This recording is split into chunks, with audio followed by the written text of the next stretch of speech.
We're pleased to welcome Victoria Hardy to the program. Victoria, welcome to Skywatch Radio. Well, thank you very much.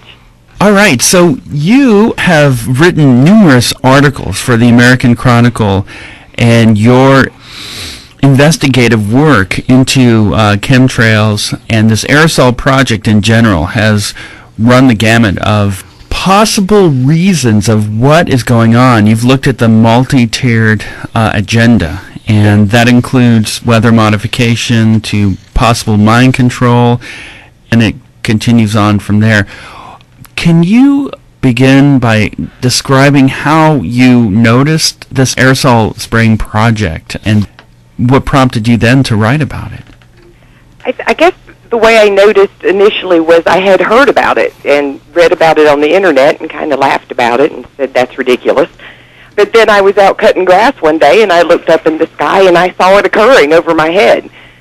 So at first I kind of questioned my own perception of it, and I guess that's why I started studying it, because, you know, when so many people are saying this isn't happening, this is ridiculous, and this is impossible, but you're seeing it, I was kind of drawn to figure out, well, what the heck is it? And we want to really look at that. It's like why that disconnect happens with people when something is in plain sight, yet nobody's really talking about it. Why do you think that is? Well, I didn't want to think this at the beginning, but the more I've studied it, I'm beginning to think that it is indeed the psychotropic or aspect of radio manipulation affecting our energy levels, that there is very definite quality to that. I noticed the first time that I actually looked up in the sky and saw those lines where I knew that was something wrong, I thought it was the first time. If you listen to the narration of the YouTube video I have called Epiphany, I thought it was the very first time that they were doing this over such a large metropolitan area of New York City. Little did I know it had been going on for years, and my reaction then was I was angry at myself for not having noticed it earlier. Victoria, do you feel that you also broke through like a veil of perception at that point? I definitely do, because I began researching so many other things, because if that wasn't as I had thought it to be, then what else was different than I had perceived? And it opened doors into all kinds of stuff. Oh, right on the money. Like what, for example?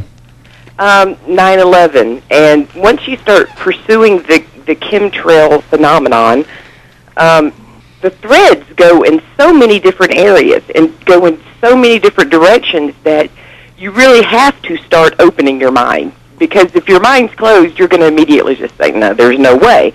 But once you open your mind and see things that most people think are impossibilities, like manipulation of radio waves and psychotronic weapons and things like that, once you really start doing the research, you see that, yes, indeed, these things are possible, they are being studied, and they are being utilized.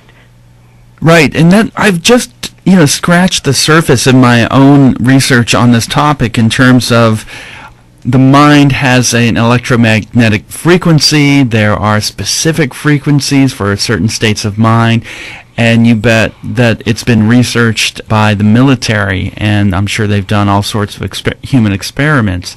Yeah. And it's quite possible that those aren't experiments anymore, and it's actually being done on populations. Yes. Some of your articles have spoke to that and have moved in that direction. Was there anything in particular that prompted you to speculate or to move in that direction of investigation? I think just simply the research of seeing where the threads go. Once you start looking in there, you can't help but open doors to different things. Even Clifford Chronicle has spoken about having to open doors of his own perception and studying this. How true, because I've noticed since that August 13th Epiphany, as I started doing the research, but as I started doing my observations, the things that I was just seeing outside my window they were not normal. Seeing these little tiny orbs floating in and out of the clouds, or just recently I've noticed 3 times in May these dark, weird lines that look like a negative flashlight coming from the heavens down and hitting a point on the earth. Yes. That's really confusing to me. We're looking at some video prior to our interview here, and it's bizarre. I mean, how do you explain something like that? You just can't. That's actually something I've just started to look into, and as strange as it sounds, it goes into time and dimension. Dr. McKay has talked about high or new age propulsion systems and different things like that. It makes sense, but it's very difficult for me because I am not a scientist. I've never studied these things. That's something I've been looking into recently, those dark... I think I saw it on your site. Somebody referred to it as a corridor. The dark lines, a corridor, yes. I can't remember. I've been reading so much, but okay. I heard someone describe it as a corridor, and it made sense with the aspect, if you're looking at it from time, dimension, and spatial disruption, that it could be a new age propulsion system radiating along with the magnetic lines. They could be opening kind of like highways to jump time, if you will. That is amazing. That is so amazing. Well, I just want to go back and to what Airship had referenced regarding the black line. He came over to my place before we came to the studio here, and he had made this DVD. He's like, KSD, you got to put this in, and you got to look at this. And okay, I'll look at it. And he showed me the time lapse of the ABC News. It was a view looking actually south from, and you can see the Empire State Building in the foreground, and you're looking south toward the tip of Manhattan. The meteorologist is counting the contrails. He's getting 10, 11, 12, 13. And then you see this flash of. It's not a flash. You see this black line, kind of at the same angle. It's actually parallel with the other contrails, but this black line actually cuts right through. It looks like it's going on for miles. I mean, there's just no it can't be a regular normal shadow, because a normal shadow would have expanded out. This is like a beam, and it's strange because when I did first look at it at a frame by frame, that's nothing, because on May 22nd, when I woke up that morning, I saw another one of those dark beams, and also at noon I recorded the time-lapse photography like I would do on a day like that. And this time it was different because the angle was from the South Brooklyn area looking toward Manhattan. And what we saw is we looked at it normally, and you wouldn't really notice anything when you look at it normally.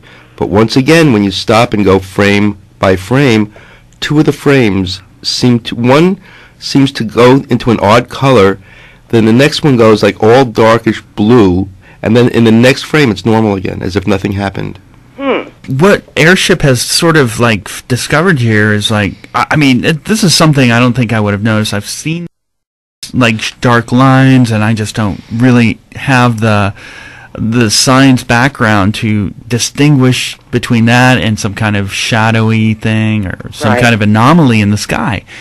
But this is different. This is really different, Victoria. This is something that could be what you're describing in terms of it's got some highly sophisticated technology behind it that we don't even know about. And this is in New York City. That's exactly what I'm beginning to think that it is very highly technical weapon system that they're working on, including all kinds of facets. I mean, I've read some of the documents that experimental weapons that they're working with, and they're talking about particle beams and lasers shooting down from satellites and things that the average citizen just thinks is science fiction. Well, I think that if they see the stuff I've been, documenting, I think they might have a second opinion. I think they very well might. But there's that perception thing where people's doors just shut because they don't like their perceptions of the world, what they see altered.